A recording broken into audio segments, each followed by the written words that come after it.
আসসালামু আলাইকুম। ওয়ালাইকুম সালাম ভাই, ভালো? হ্যাঁ, এই ভাইয়ের কাছে গাড়ি দিলাম একটা। কোনটা? আমাদের এই যে এই গাড়িটা দিলাম বিক্রি। এই গাড়িটা মানে নাম্বার কত গাড়ির? হ্যাঁ, এই যে নাম্বার আছে কিন্তু 417 আজকে সেল হইলো। হ্যাঁ হলো।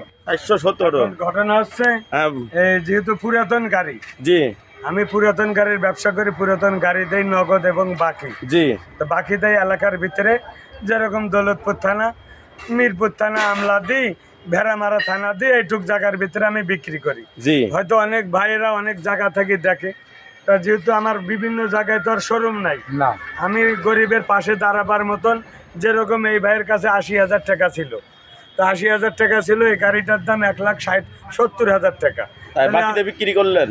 হ্যাঁ হ্যাঁ, তাহলে এই গাড়িটা তো তার কাছে এত টাকা নাই, তা আমি চেষ্টা করলাম যে তার সার্বিক যে একটা গাড়ি জমা চালালেও প্রতি মাসে প্রতিদিন 400 টাকা করে জমা, ঠিক তাই না? জি জি জি 400 টাকা করে জমা, তো 400 টাকা মানে মাসে কত হচ্ছে? 16,000 টাকা। হ্যাঁ 16,000 টাকা। 12,000 টাকা। 12,000 তুমি হিসাব না করে কথা বলবা না। 12,000 তাহলে 12,000 টাকা। তো ওই গাড়ি কি তোমার কোনোদিন হবি নি? না ওটা মালিকের মালিকের জমা দেওয়া লাগবে, তোমার খালি জমা দেওয়া লাগবে। তো আমার এই টাকা দিই, আপনারা গাড়ি নেবেন, আপনারা গাড়ি চালাবেন, গাড়ির যে জমা থাকবে এই টাকাটা আমাদের প্রতি মাসে যা পারেন দিবেন, দিই 6 মাস বা 5 মাস এই গাড়িটার টাকাটা শোধ করি, গাড়ি আপনার হয়ে যাবে। বুঝেছেন? এই গাড়িটা এই জমাটা আমাদের কয় মাসের বাকি নিয়েছেন? 6 মাসে। তাহলে 6 মাসে যদি আমার কিস্তি দেন, যদি এই গাড়িটা অর্ধেক টাকা আমার আর অর্ধেক টাকা আমার আপনার, তাহলে আমার টাকা আপনি দিচ্ছি, আপনি গাড়ি চালায় ইনকাম করি, আমার টাকা শোধ করি, গাড়ি আপনার, তাই না? হ্যাঁ। তাই এই দেশবাসী যে যেখানে থাকবেন, যাদের এখনো বেকার, বিভিন্ন জায়গায় বেকার আছেন, যারা হয়তো 20, 30, 40, 50 হাজার টাকার কারণে গাড়ি কিনতে পারেন না, পুরাতন গাড়ি কিনবেন, তারা আমার এখানে আসবেন। এস এন্টারপ্রাইজ, সাতবাড়ি বাজার, ভেড়ামারা, কুষ্টিয়া। আমি চাই কোনো লোক বেকার থাকলে তারা সংসারের জন্য একটা বোঝা হয়ে যায়। একটা মানুষ যখন কর্ম করবে, 1,500 ইনকাম করবে, তার বউ বাচ্চা ছেলে পেলে সবাই ডাল ভাত কিনে যাই হোক চলে ফিরে খাইতে পারবে, তাহলে তার আর সংসারে অশান্তি নাই। না। তাই যে যেখানে থাকবেন আসবেন। এস এন্টারপ্রাইজ, সাতবাড়ি বাজার, ভেড়ামারা, কুষ্টিয়া।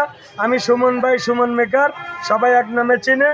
আপনাদের জন্য নতুন এবং পুরাতন। আর এই গাড়িটা কি আপনার পছন্দ? হ্যাঁ, পছন্দ করি। আপনার কি চালাইছেন গাড়ি? গাড়ি চালাই। কি রকম লাগছে? ভালো।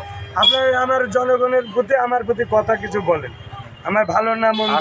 গাড়িটা যে এখান থেকে কিনলেন, কি সুযোগ সুবিধা পাইলেন গাড়িটা কিনে? কত টাকা জমা দিয়েছেন? আধা আধি সুযোগ সুবিধা টাকা আধা জমা দিয়েছে, আধা বাকি আছে। তাই কিস্তিতে নিলেন? কিস্তিতে নিলাম। প্রতি মাসে কিস্তি? প্রতি মাসে কিস্তি 6 মাসের কন্ট্রাক্টে। 6 মাসের কন্ট্রাক্টে প্রতি মাসে কিস্তি দিতে হবে। কিস্তি দিতে যাই হোক দিতে হবে, এই তো? দিতে হবে। আচ্ছা ঠিক আছে, দেখে শুনে গাড়ি চালাবেন। এবং আসেন যে গাড়িটা দেখেন, এই যে গাড়িটা যে আচ্ছা, বিক্রি কোন করলেন। গাড়িটা? এই গাড়িটা কিনলেন না? হ্যাঁ দেখেন, হুম। আসেন। খালামনিও আছে, খালামুখের মুখ দেখে দিলাম। তাই হ্যাঁ, এই খালাম্মার ছেলে এটা? হ্যাঁ, খেলাম মাছ। আপনিও খালাম্মা দোয়া করে দিন, আমার বোন ব্যবসাটা ভালো চলে, আমাকে একটু দোয়া করে দিন। আমি বোন আমার ছেলেকে আমার না পারলো না না এই দেখেন, তারপরেও এনার গাড়ি যে চলবে না, পুরাতন ব্যাটারি দিছি, 6 মাসের ব্যাটারির বয়স, তারপরেও যদি 5 মাস পরেও আসি, যদি বলে ব্যাটারি চলছে না, আমি দিব। মাশাআল্লাহ মাশাআল্লাহ। আমি দিব, হ্যাঁ মাশাআল্লাহ মাশাআল্লাহ মাশাআল্লাহ। আপনি 6 মাস পরে আসবেন, চলছে না, আমি দিব ব্যাটারি, আমার কাছে আসতে হবে। ওই ব্যাটারি টাকা পেমেন্ট করার আগে নতুন ব্যাটারি তোলা হবে। চাকা তো নতুন চাকা মনে আর হচ্ছে। নতুন চাকা, তো যাই হোক, এগুলাও কি নতুন? পিছনে কি নতুন? হ্যাঁ এটা নতুন চাকা দিছি। এটা উনি 1 বছরেও কিছু করতে পারবেন না, নতুন চাকা সব, বুঝেছেন? না, এটা উনি দিবেনি। তা আপনারা সবাই ভালো থাকবেন এবং দেশের বাইরে যে যেখানে থাকেন আমার ভিডিও দেখেন, অনুরোধ করব একটু শেয়ার করবেন এবং ভালো থাকবেন, সুন্দর থাকবেন। সবার সুন্দর কামনা করে, অটোওয়ালা শ্রমিকের সুস্বাস্থ্য কামনা করি বিদায় নিচ্ছি। আল্লাহ হাফেজ।